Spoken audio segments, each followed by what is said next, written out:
Hi, I'm Michelle Begue with a look at what's happening in Latin America now. But first, our news trivia. What Latin American country is seeing a growing interest in the US-based sport, American football? We'll have the answer later.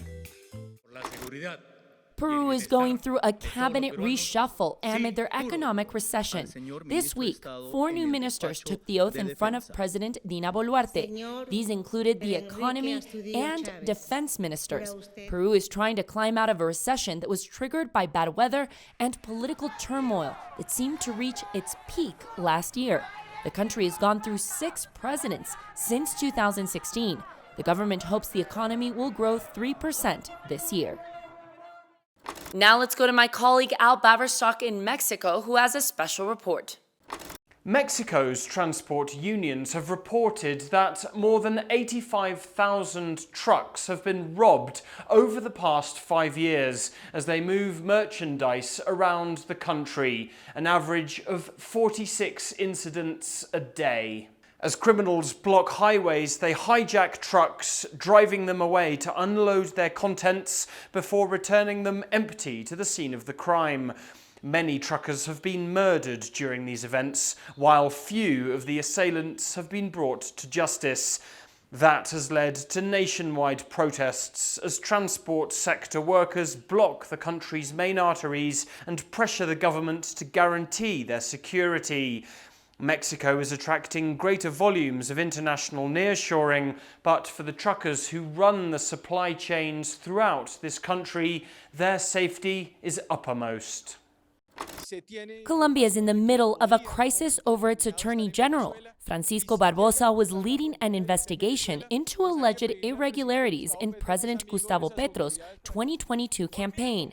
President Petro accused Attorney General Barbosa of leading a conspiracy to oust him. On February 12th, Barbosa's term ended, and since then, Colombians in support of Petro have taken the streets protesting as they await the next appointed Attorney General from a short list sent by the president in August.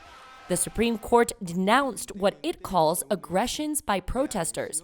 The Human Rights Office of the Organization of American States said that it encouraged the Supreme Court to finalize the process. Now let's check out what stories we're following for next week. We are following the call of citizens for a cleanup of old coal plant facilities in Chile's seaside coal town. Mejillones is in northern Chile, and while its green waters and white sand are worthy of a picturesque seaside resort, it is plagued by the effects of decades of coal mining. It is considered, in fact, one of Chile's 5 sacrificed zones, where citizens endure high levels of pollution due to polluting industries. Chile is embarking on a whirlwind energy transition, which would close down 28 coal-fired power plants by 2040. But older coal units are not legally bound to do the environmental repairs after they leave. And now the answer to our news trivia. The answer is B. Did you know there are 300 American football teams in Brazil? And it is said that clubs like the Rio Football Academy and the Vasco Club have grown exponentially. There are approximately 38 million citizens who declare themselves fans of the sport, up from just 3 million in 2015. Brazil is now the second largest international market after Mexico for the National Football League based in the United States. But of course, in the land of Pelé and Neymar, the king of sports is still the kind of football that you play with your feet.